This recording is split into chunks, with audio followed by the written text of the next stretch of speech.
Hi, welcome to Evolve Rwanda. Have you subscribed yet? If you haven't, I'm wondering what you're waiting for. Hashtag Evolve Rwanda.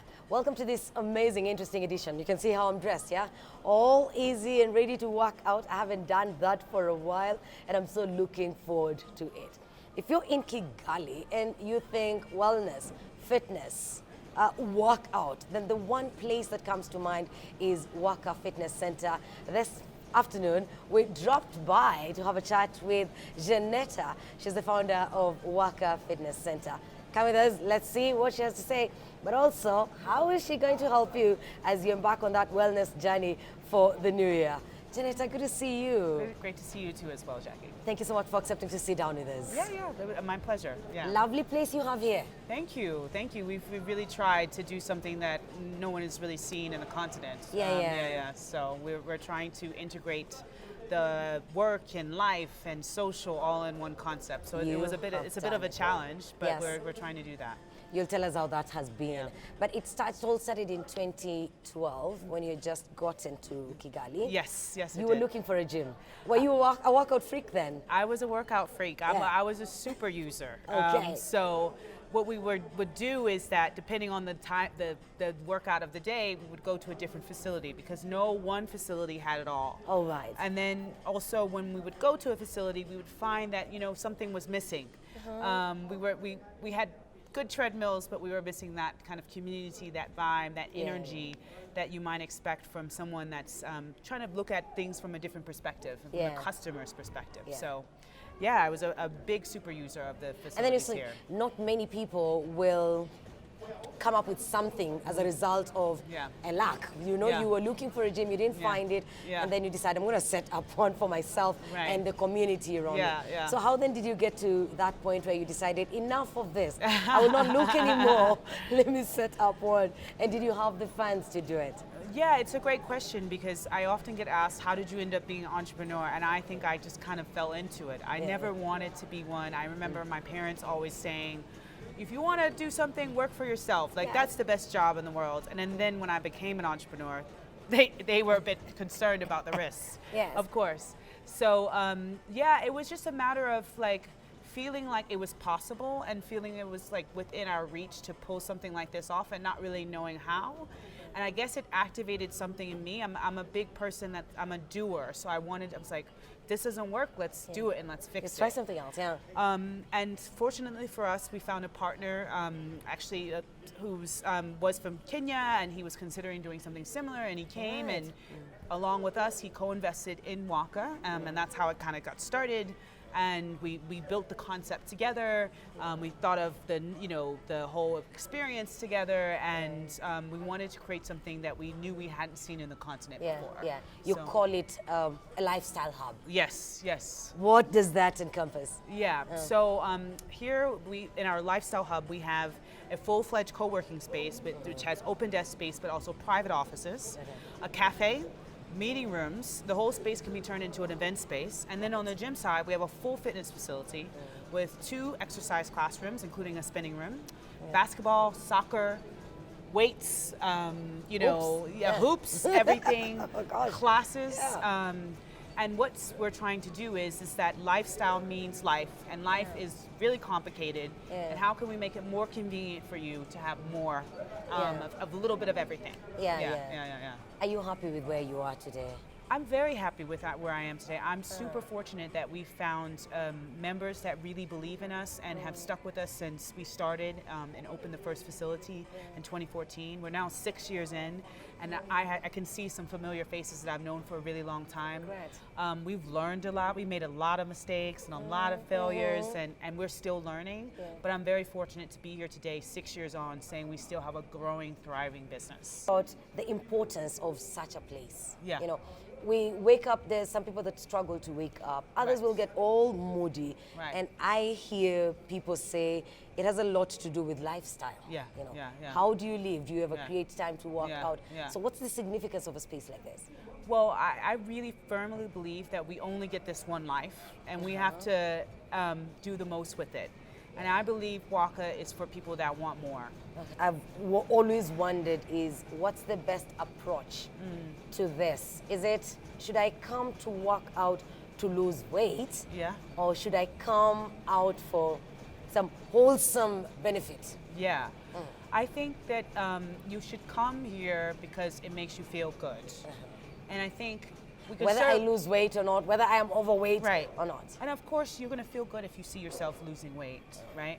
But you want that you feel that you after you work out, you feel good. And most often, a lot of what, you know, a lot of scientists and studies and stuff has said feels good is that if you see progress and you achieve things. So, you know, that's the benefit of having a program built for you. You say, I started out with 5 pounds, now I'm at 10 pounds. Oh my God, like I'm getting stronger. I feel good about that. And that's a goal that's not tied to how you look or what the scale may say. It's tied to you feeling like, oh, I'm getting better, I'm progressing, and it's fun. I mean, I don't want you to do something that if it's not That is fun. not fun, yeah. And there is a program out there for everyone that can be enjoyable and that they can find what will be, you know, something that they can commit to and stay consistent with. Yeah. We often talk about wellness. I do not know how many people out there understand wellness. Yeah. But what's your definition of wellness?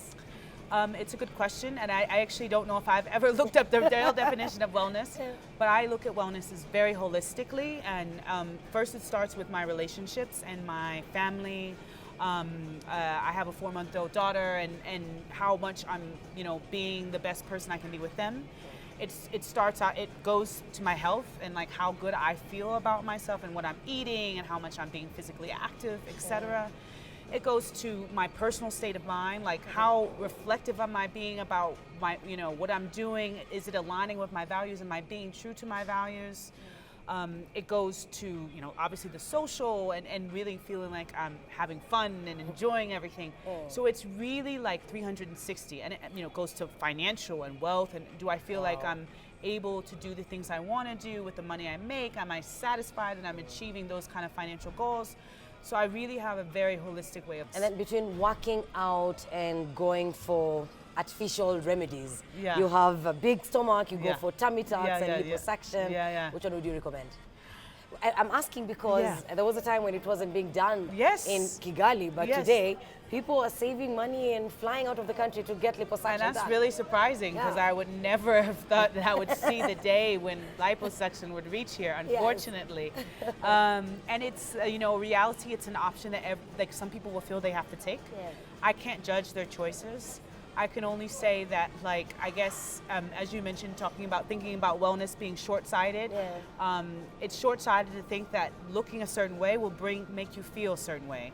There needs to be so much more work on the inside that needs to be done in order to make you feel better about yourself. I think we all know that. And so I think, you know, feeling better about yourself is also a process. Like, if I don't go through that process of, like, let's say I have a weight loss goal and I want to lose 20 pounds, and I go through the process of learning 20 pounds. That means I have to be dedicated. I have to eat food well. All these things. Won't I appreciate it? Sleep well. Go to bed early. Say no to things that are not good for me.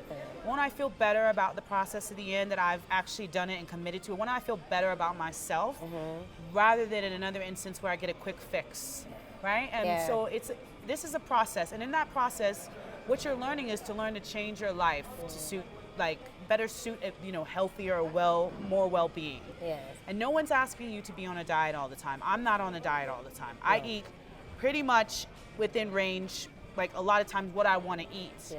But I've just chosen, like, this is the type of things that I feel like I want to put in my body because I'm getting a lot back from those foods. Versus other things, I'm like, oh, I feel sluggish and tired. It was delicious.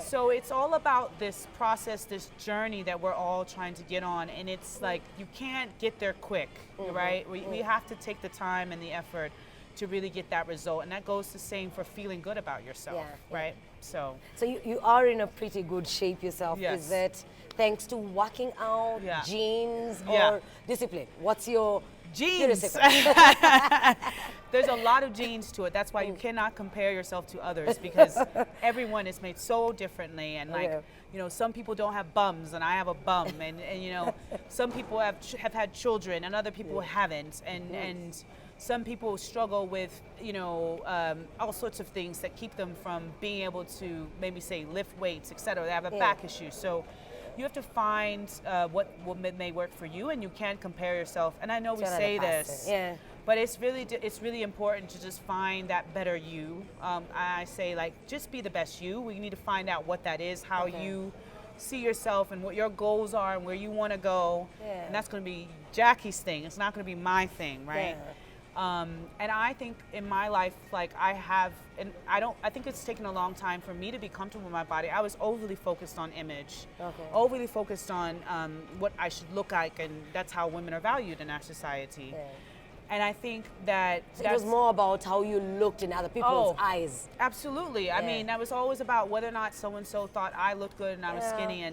And now it's, in the last couple of years, I've done a lot of strength-based training where it's all based on how much can I lift, how much can I push. I had a client of ours that said something very prophetic. She said what she liked about doing strength training is it was about being more. And so much of society tells women to be less. Yeah. What would be that regimen that you want somebody to adopt for this year? Yeah. So in 2020, I would like everyone to aim on being physically active in some way in a day. Whether you're cycling, swimming, Running, walking, playing with your kids, cooking burns calories, standing up and cooking, yeah. But I'll be cooking while eating. Yeah, it's cooking while eating, okay. Cleaning your house, playing with your kids, going for a walk. Right. Just get out there, do something, move your body, stop sitting down on your phone watching TV. Yeah. Thank you, Jeannetta. You're welcome. It's been a great pleasure having you here. Thank you so much for making time. Yeah, no problem. And come to the gym. No doubt, yes. Now we're going to walk out. I hope you got that from Jeannetta. Quick fix, it might be tempting, but she wouldn't recommend it. You want to lose weight, you want to look good, you want to feel good, then be ready to put in the work. Be patient, because patience will pay eventually. Don't go for the tummy tucks. Well, you never know. It might work today, but will it be sustainable? Why don't you embark on something that you can handle? Thank you so much for watching. #EvolveRwanda. Have you subscribed yet? If you haven't, please do so.